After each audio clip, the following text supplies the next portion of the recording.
Hey guys, Tammy here. Today we're going to talk about Here Again 2, written by Charae Lewis. So this book is the finale of the one I did earlier this year. Oh my god, it was on point. Charae did a fabulous job with this book.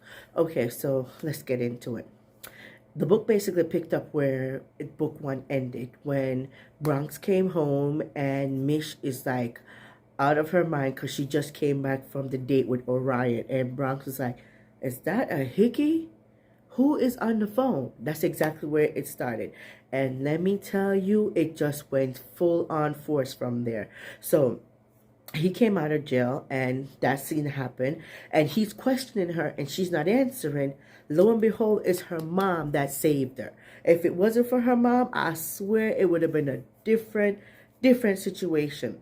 So the mom saved her, and the mom told Bronx exactly what's been going on, and saying, but I thought you were being caught up in this going on. O'Leary's supposed to be talking to you. What is going on? And stuff like that. So he's like, he's confused. The mother's confused. Mish is a mess because remember, she really don't remember Bronx. And then the only reason why she remember him is when she remember his voice was when she saw him, because she doesn't remember their past. She don't remember how they met. She don't remember nothing. So, but she remember his voice and some of the things that he would say to her. But she still has short-term memory loss. So I'm like, oh gosh, here it goes. Anyway, mom told Bronx what's going on. So Bronx found out who knew whatever, and he started going collecting names. It's like, okay, now this is getting out of hand. First, she's going out with another guy, disrespecting him. And then people supposed to be telling me stuff, not telling me stuff. Okay, what the hell's going on? So he's pissed. He is livid. So first he went to O'Leary. He found out what O'Leary was going on with, not O'Leary, O'Lory. There you go. Sorry about that. He went to O'Lory. O'Lory finally confessed, and she said, this is what happened. This is why I did what I did, blah, blah, blah. He threatened her, and he was still mad. And then O'Leary started calling Jack's name. So then he went to Jack's. Man, I kind of felt bad for Jack's. I ain't gonna lie. It was his brother, but, ooh, Lord, he did him bad. Yeah, I felt bad for Jax. Jax got some.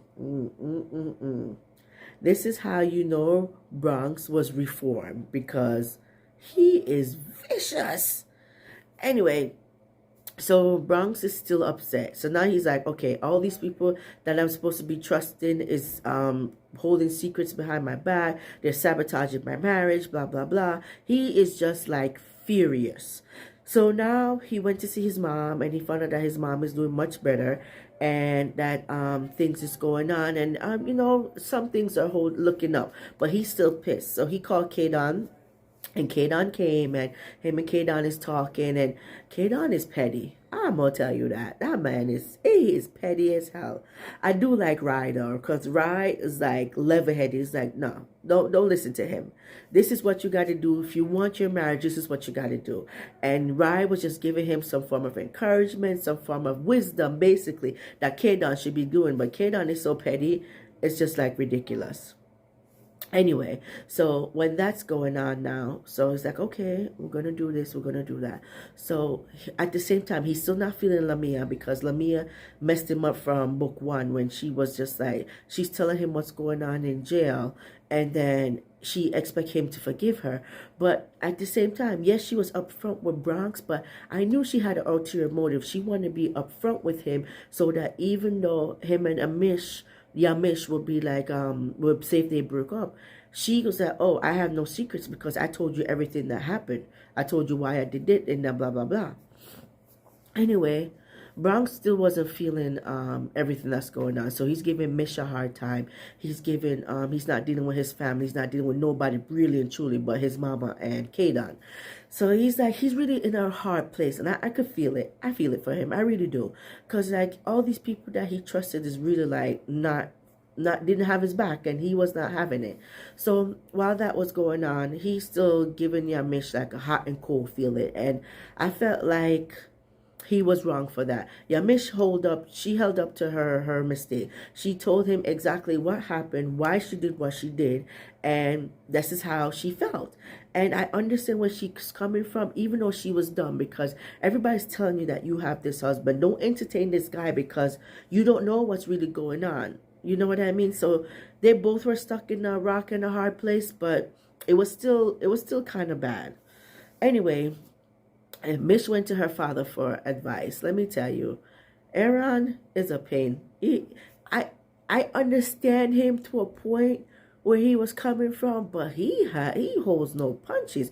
He just told her like it is, and like, oh, just forget that, blah blah blah. He wasn't even encouraging. You know how some people be like, oh, maybe you should do this, maybe you should. Nah, he wasn't feeling that.